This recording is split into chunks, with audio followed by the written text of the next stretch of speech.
വർഷം പ്രേമിച്ചിട്ടുണ്ടായിരുന്നു? ഞങ്ങളൊരു 1.5 2 years date ചെയ്തു. അപ്പോഴേക്കും എന്റെ അമ്മ കൈയോടെ പിടിച്ചു.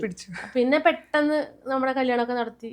എല്ലാം പെട്ടെന്ന് നമ്മള് കല്യാണം ഒന്നും ആലോചിച്ചിട്ടുണ്ടായിരുന്നില്ല. അതിന് മുമ്പ് ഇവരൊക്കെ നടത്തിയല്ല. പ്രേമിക്കാൻ ഒരു സമയം കിട്ടില്ല. നമ്മളെല്ലാം പ്രേമൊക്കെ കഴിഞ്ഞിട്ടായിരുന്നു. അല്ല, കല്യാണം കഴിഞ്ഞ് പ്രേമിക്കാന്ന് പറയുന്നത് അതൊരു പ്രത്യേക ഫീൽ ആണ്. ഈ മിഥുൻ ഭയങ്കര റൊമാൻറ്റിക് ആയിട്ടുള്ള ഒരു പേഴ്സൺ ആണെന്ന്, ലൈഫിൽ ഭയങ്കര ചില്ലായിട്ട് പോസിറ്റീവ് ആയിട്ട്. നമ്മളിപ്പോ കാണുന്ന മിഥുൻ ചേട്ടൻ തന്നെ അതിനേക്കാൾ നല്ല റൊമാൻറ്റിക് ആണ്. വീട്ടിൽ ഭയങ്കര ഒരു കൊഞ്ചിയാണ്. നമ്മൾ കൊഞ്ചിയായിട്ടുള്ള ആളെന്ന് പറയില്ലേ, ഭയങ്കര പൂക്കിയാണ്, പൂക്കി വൈബാണ്. അപ്പൊ വീട്ടിലങ്ങനെയാണ്. പറഞ്ഞെ കൊല്ലോ എനിക്കറിയില്ല, കൊല്ലും പറയല്ല. വീട്ടിലങ്ങനെയാണ്. ഇങ്ങനെ നമ്മുടെ അടുത്തൊക്കെ കൊഞ്ചി, തൻവീടെ അടുത്താണെങ്കിലും കൊഞ്ചിട്ടൊക്കെ സംസാരിക്കണം. അങ്ങനത്തെ ഒരു ഭയങ്കര ഭയങ്കര ലവിങ് ആണ്. എനിക്കൊന്ന് പെൺകുട്ടികൾക്ക് ഒന്ന് ഷോപ്പ് ചെയ്താൽ തീരുന്ന, ഫുഡ് കഴിച്ചാലും ഷോപ്പ് ചെയ്താൽ 2 മേക്കപ്പ് സാധനങ്ങൾ വാങ്ങിച്ചാൽ തീരുന്ന പ്രശ്നമേ ഉള്ളൂ. ഞാനിവിടെ ഇവരൊക്കെ ഷൂട്ടിന് ദിവസത്തിൽ ഞാനും എന്തെങ്കിലും വാങ്ങണമെങ്കിൽ എന്തിത്ര ഷോപ്പ് ചെയ്യണം, പക്ഷെ അത് നമുക്ക് പെൺപിള്ളേർക്കേ മനസ്സിലാവുള്ളൂ. അതാണ്, അത് വാങ്ങിച്ചു കഴിഞ്ഞാൽ ഒരു സന്തോഷമാണ് അല്ലേ? അല്ലെങ്കിൽ ഒരു മാനിക്യൂർ ചെയ്ത് കഴിഞ്ഞാൽ ഒരു സന്തോഷമാണ്. ഏറ്റവും കൂടുതൽ സന്തോഷം കിട്ടുന്ന എന്ത് കാര്യം ചെയ്യുമ്പോൾ ശരിക്കും എനിക്ക് ഏറ്റവും കൂടുതൽ ഒരു ഗിഫ്റ്റ് ചെയ്യണമെങ്കിൽ, അല്ലെങ്കിൽ ലക്ഷ്മിയെ ഒന്ന് സന്തോഷിപ്പിക്കണമെങ്കിൽ നമുക്ക് എന്ത് ചെയ്യാം? എന്നെ സന്തോഷിപ്പിക്കണമെങ്കിൽ ഏതെങ്കിലും നല്ലൊരു ഫൈൻ ഡൈനിങ് റെസ്റ്റോറന്റ് കൊണ്ട് നല്ല ഭക്ഷണം വാങ്ങിച്ചെന്ന് ഞാൻ ഹാപ്പിയാണ്. ഭയങ്കര സിമ്പിൾ ആണ് അതൊക്കെ. അതാണ് എനിക്ക് സന്തോഷം.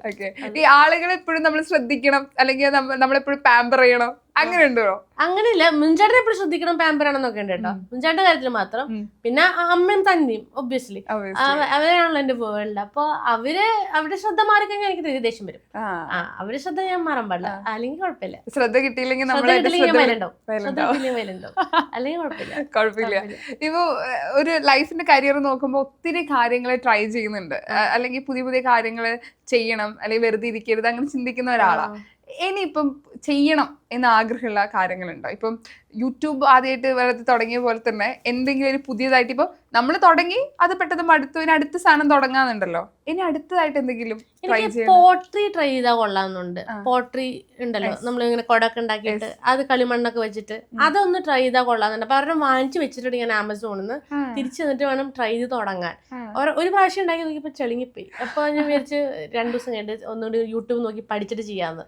അപ്പൊ അതൊന്ന് ട്രൈ ചെയ്ത് നോക്കണമെന്നുണ്ട്. അങ്ങനെ ഇതുവരെ ട്രൈ ചെയ്യണമെന്ന് വെച്ചാൽ ട്രൈ ചെയ്യാൻ പറ്റാത്ത കാര്യം എന്തൊക്കെയുണ്ടോ? ട്രൈ ചെയ്യാൻ പറ്റാത്തൊരു കാര്യം ഇല്ല. ഞങ്ങൾ വിചാരിച്ചിട്ടില്ല. ഞങ്ങൾ വിചാരിച്ചൊക്കെ ട്രൈ ചെയ്തിട്ടുണ്ട്. ട്രൈ ചെയ്തതിൽ ഏറ്റവും കൂടുതൽ ഞെട്ടിക്കുന്നുണ്ടെങ്കിൽ ഫുഡ് ഐറ്റംസിലോ അല്ലെങ്കിൽ എന്തെങ്കിലും ആക്ടിവിറ്റീസിലോ? ഞാൻ സ്കൈ ഡൈവ് ഒക്കെ ചെയ്തപ്പോൾ ഞെട്ടിയായിരുന്നു. അല്ലാണ്ട് വേറെ അങ്ങനെ ഞെട്ടലൊന്നും ഉണ്ടായിട്ടില്ല. അങ്ങനെ പേടിയുള്ള ഒരാളൊന്നല്ലേ? പേടിയൊക്കെ ഉണ്ടായിരുന്നു. പിന്നെ അവിടെ എത്തിക്കഴിഞ്ഞാൽ അയാൾ ചാടും. അത് നമ്മൾ ഓട്ടോമാറ്റിക്കലി കൂടെ ചാടിയല്ലേ പറ്റുള്ളൂ. അങ്ങനെ ചാടിയത്. പിന്നെ ബഞ്ചി ജമ്പ് ചെയ്തപ്പോൾ ഒറ്റയ്ക്ക് തന്നെ ചാടിയത്. അതൊന്നും പേടിണ്ടായിരുന്നില്ല.